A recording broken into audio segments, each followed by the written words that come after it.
today than there were at the height of the transatlantic slave trade.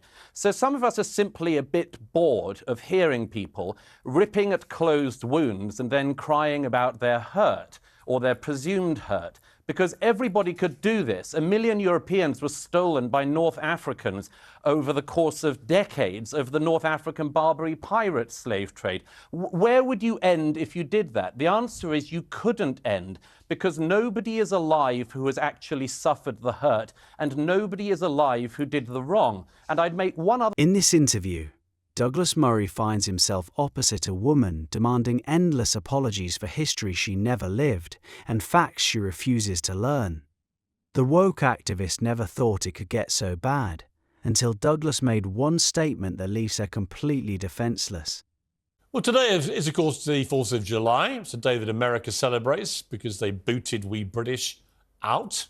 Our monarchy out, our mad King George dropped the ball. Otherwise, I would possibly be King Piers right now of the United States of America. So we don't obviously celebrate it with quite such enthusiasm over this side of the pond. But amid the hot dogs and fireworks, even this day of patriotic celebration in the States has become divisive. There's a growing trend for black Americans to celebrate Juneteenth as an alternative to July 4th. Veteran Congresswoman Maxine Waters in 2021 claimed the Declaration of Independence wasn't for equality and it was only for white men. Her comments were echoed by her fellow Democrat Cori Bush, who said black people still aren't free.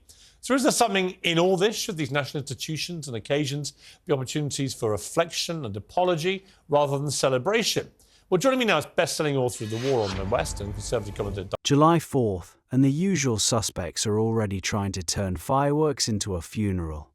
You see the same tired routine: invent a new day, rewrite the old one, and demand the rest of us feel ashamed for existing. A country that apologizes for its own founding will eventually have nothing left worth defending. And just when you think the guilt trip cannot get any thicker... Country music legend Lee Greenwood and my Talk TV contributor Paula Rowan-Adrian and Talk TV presenter Richard Tice. All right, well, a stellar panel. Douglas, let me start with you. You read a great piece this week for The Telegraph about this weird trend. I agree with you, I think it's weird, where we're being compelled to just apologise constantly for everything that happened in the past. Why are we doing this?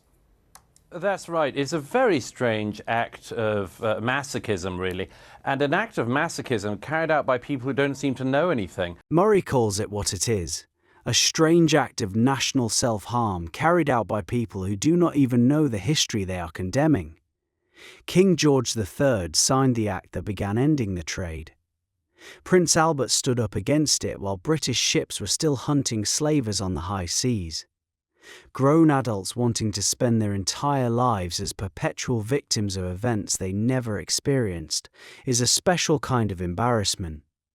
Most civilizations do not tear themselves apart for sport. Only the ones that have forgotten how to be proud still do.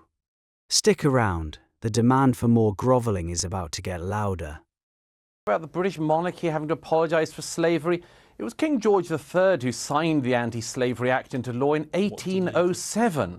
Prince Albert gave one of the most extraordinary anti-slavery addresses when the British were still policing the anti-slave trade on the high seas in 1840 to the Anti-Slavery League in London. All of this was addressed 200 years ago. And today, unfortunately, there's a kind of new type of malcontent, and usually also a huckster to boot, who just decides that none of this happened. Usually it's because they don't know it happened. And as a result, they look at our history and everything in our country, right up to just, innocent pastimes like cricket, and they decide to name everything as guilty. And, you could do this to everyone and to everything, but most civilizations and cultures don't behave like this because most of them aren't just masochistic and so self-hating. All right. Paula, your response to that? I actually agree with Douglas about the fact that we don't know enough. He's absolutely right. We don't know enough, and it's important that we do. But part of the knowledge is also understanding the hurt and pain that were caused, not just about the good things. It's not just about the cherry picking. And wrongs are not about being masochistic. Saying sorry is not a bad thing. Saying sorry is actually a very empowering... The woman agrees we do not know enough history, then immediately proves the point by demanding more apologies. Saying sorry is empowering, she claims. Empowering for whom? The people who were never slaves, never owned slaves, and still get told they owe a debt that can never be paid? Keep the wound open forever so the moral high ground never has to be surrendered. An apology with no end date is not healing. It is a business model. And if you think that is the end of the guilt shopping list, you have another thing coming. Why does it matter that a bunch of royals now get forced into issuing grovelling apology? Who cares? How does it change anything? It doesn't do anything, in my estimation, to impact on current slavery, where it exists around the world. It doesn't really make any difference to institutional racism, as we've seen in certain parts of society. I don't know what difference it makes. It might make people feel a bit better to see a royal grovelling, but so what? See, I don't agree with you, surprise, surprise. I do think it makes a difference. I do think it makes a difference that people in power are heard to acknowledge pain and hurt. I do think it's important that people in power have taken the time... But whose pain and hurt are you talking about? It's not people living today. These are going back hundreds of years in some cases, these crimes of slavery and so on. We all agree it was outrageous. It's been debated, really year after year after year. We all know this. I don't think that people have a lack of knowledge. And I'm not quite sure where the apology tour ends. What's the end game? Piers asked the only question that matters. Whose pain exactly are we talking about? And when does it end? Living people claiming hurt from crimes committed centuries before they were born. The woman keeps insisting it makes a difference when people in power acknowledge the past. Notice how the demand never includes the Arab traders who castrated male slaves, the African kingdoms that sold their own, or the Barbary pirates who took 1 million Europeans.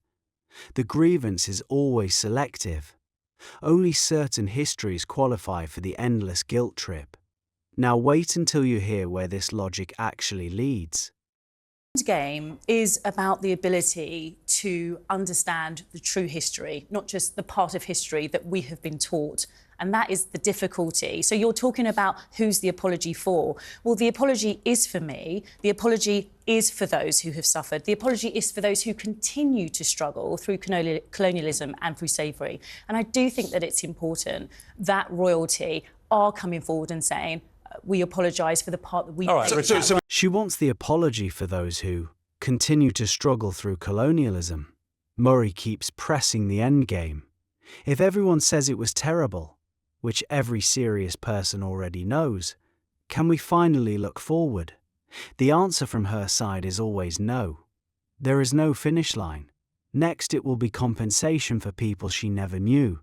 Equality was never the goal. Superiority through permanent victim status is. A society which rewards grievance will eventually produce nothing but grievance. And that is exactly where her confidence comes from. When is enough enough? If we all say sorry today... Hang on. The British government, when is enough enough? To repay, to compensate slavery. So if we all say sorry today... enough? Well, that's my question to you, and you're not answering it. Well, when my point is, if we all say sorry today, it was terrible, which we all know, can we then say, right, that's done, we're going to look forwards, we're going to be positive, we're going to celebrate our achievements, learn from our failures, and we're done with the... Before we continue, let's show where this woman's bravado actually comes from, and why she is speaking the way she does. It is not the books she reads, not even from the ultimate sense of enlightenment she claims to have. It is from a Senate resolution that happened some 8 years ago. We have worked to form a more perfect union, and part of forming a more perfect union is laws, and part of it is such a resolution as we have before us today, where we face up to our mistakes and we apologize, as anyone should apologize for things that were done in the past that were wrong. And we begin a dialogue that hopefully will lead us to a better understanding of where we are in America today and why certain conditions exist. In 1997, President Clinton talked to the nation about the problem that this country had with race, and he wanted a national dialogue. He considered an apology for slavery. I happened to run into President Clinton at that time at the Amtrak station here in Washington and discussed with him having an apology for Jim Crow as well as slavery. I encompassed that in a letter dated July 2, 1997, that as a state senator in Tennessee, I wrote to President Clinton. In that letter, I urged him to have a slavery apology and a Jim Crow apology and to mark it on the 30th anniversary of the assassination of Dr. Martin Luther King, an event that tragically took place in April of 1968 in my city, and that the appropriate time for President Clinton to have that apology would be on that 30th anniversary. In going through my papers as I was elected to Congress, I found this letter, and I thought about it and I said to myself, you're a member of Congress. You don't need to wait on a response from the President of the United States, which my friend the President's office failed to make a response. I can take action myself.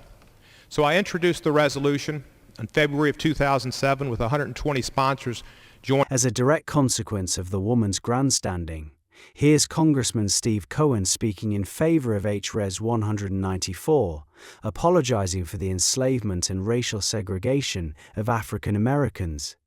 The resolution passed the House on July 29, 2008, marking the first time in U.S. history that the federal government had ever apologized for slavery or Jim Crow. Guys, it's absolutely absurd. After seeing where the woman got her justification from, now let's get back to the main event. Because Douglas Murray has just one thing to say to her to factory reset her brain cells. So how are we going to learn from our failures if we do not understand what we did wrong? You learn from your failures because that's what we're doing at the moment. The sort of report you had from the... How do you learn from your failures if you don't know what you did wrong? If you refuse to accept that you did wrong? Because the cricket board, the ECB, they've just produced a report. They reported. Some of it was good. Some of it you can criticise or question. The point is, we've learned from that. We're moving on. We're celebrating. We're being positive. Otherwise, how have we learned? I tell you what it does. It depresses everybody. It leads to a perception of decline. I agree with that. I think what it does. I want to bring in Lee Greenwood here, who's a big country star in America, and he wrote God Bless the USA, one of the great anthems celebrating the United States. It's July 4th. Obviously, as I said at the start here, Lee, we don't celebrate it with quite such enthusiasm this side of the pond. We sort of take a view that Mad King George dropped the ball a bit, but I'm happy for my American friends that you have this day to celebrate. You wrote this great anthem, really, for your country. Can we be proud of our country anymore, or is this kind of this desire to feel this terrible regret about everything and apology for everything? Does that mar the pride? How do you feel? Well, I'm going to go out on a limb here and just say the people that I run with and talk to, and believe me, I tour across America all the time. We do 140, 50 days a year, every doghouse, outhouse, and roundhouse. And I talk to the American public. They listen to what I say, listen to what I sing. I happen to be a country music performer, but I was born in California, spent 20 years in Nevada. I live in the South now. And I wrote this song because it was for unity. It's a unity and for military sacrifice. And yeah, America started as an interesting expedition and then an experiment, and we fought it out. We fought each other in the Civil War and said, okay, we're going to bury the hatchet here. The trouble is, as we move forward, a lot of people try to change history. I'm okay with history. I'm okay with apologizing for what happened back then. But I agree with you, that was back then. Let's move forward. Let's move on past. Lee Greenwood, the actual man who wrote God Bless the USA, says what millions of ordinary Americans actually feel. Bury the hatchet, stop rewriting the past, and move forward. One side wants unity and military sacrifice remembered with pride. The other wants the entire national story treated as original sin. You cannot build a future on a foundation of permanent self-loathing. And Murray is about to put the whole performance in its place. Let's not change history and try to change what happened. Yeah, I completely agree. Douglas, the problem is we've forgotten how to be genuinely proud of our great countries, both America and the United Kingdom, two of the greatest countries in the world. It's almost like every day now, somebody somewhere, normally on the left, the woke left, is queuing up to find a reason to hate the countries and their histories. Well, it's a kind of grievance competition. Your guest earlier just tried to engage in it. I don't know what hurt she believes she's had from slavery. All of this was addressed 2 centuries ago. Everything has consequences. All history has consequences and ramifications.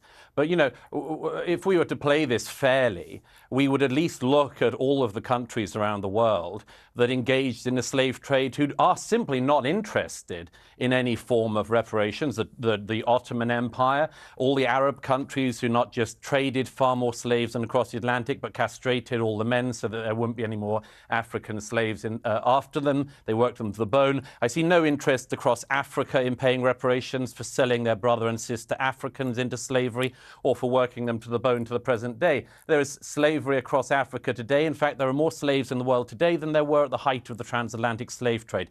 So some of us are simply a bit bored of hearing people ripping at closed wounds. Murray names the real game: a grievance competition. Every country on earth has blood in its history. None of them are running apology tours. There are more slaves in the world today than at the height of the transatlantic trade. Yet the only countries expected to kneel are the ones people still risk everything to reach.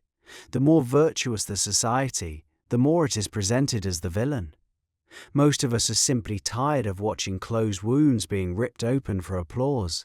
About their hurt or their presumed hurt, because everybody could do this. 1 million Europeans were stolen by North Africans over the course of decades of the North African Barbary pirate slave trade. Where would you end if you did that? The answer is you couldn't end, because nobody is alive who has actually suffered the hurt, and nobody is alive who did the wrong. And I'd make one other point, if I may. It's always the countries that people want to come to who are put through this struggle session. Britain, like America and France, are the most desired destinations for migrants worldwide and have been for centuries. Why is that? It's not because we're racist, it's because we're better. It's because we're good. It's because when we see racism, we actually call it out and recognize it as a sin. Try finding that across Africa. Try finding that across the Middle East or in China. Nobody would hear. So what we have is a situation where the more virtuous countries are He makes the point that should end the conversation. 1 million Europeans were taken by North African pirates. Should Britain now demand reparations from Algeria and Tunisia? Where does it stop? The answer is, it never stops, because the people demanding the apology were never the ones who suffered, and the people being asked to apologize were never the ones who committed the crime. That is not cruelty. That is basic moral accounting. Watch how she tries to twist it. Countries. It's sick, and most of us are tired of it. Thank you, Douglas.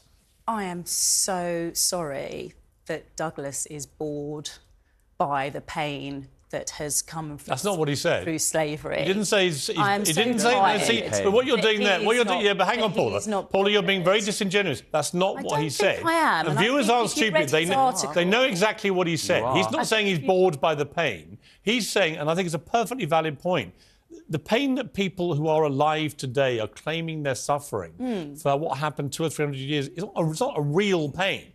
They're not the ones who suffered what was going on 200 or 300 years ago.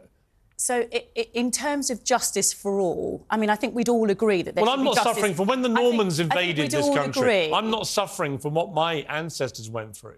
I noticed that I'm not being allowed to respond. Or from the Romans. In other words, where do you take this? I mean, should I now be feeling pain from what the Romans did to this country? In terms of slavery, I can take it to 2015, when the slave owners were compensated by the government. So I can take it to that extent. Where does your personal pain come? And I can say to you that I don't think that apologising is a bad thing. I think that apologising for a wrong is a good thing. I think that the Dutch royal family have done a fantastic thing in acknowledging Notice how the woman tries the emotional pivot, claiming Murray is bored by the pain.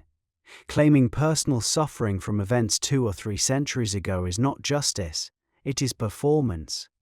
Northern Ireland still carries recent wounds and somehow manages to move forward without demanding endless apologies from people who were not even born. Healing comes from within, not from forcing strangers to grovel on television. Douglas destroyed her with facts and logic, while she kept reaching for feelings that were never hers to begin with. Every word Murray spoke is incredibly satisfying precisely because it is so rare to hear someone reject the guilt script in public. The woman came looking for another scalp in the apology economy. She left with a public demonstration of why that economy is running out of customers.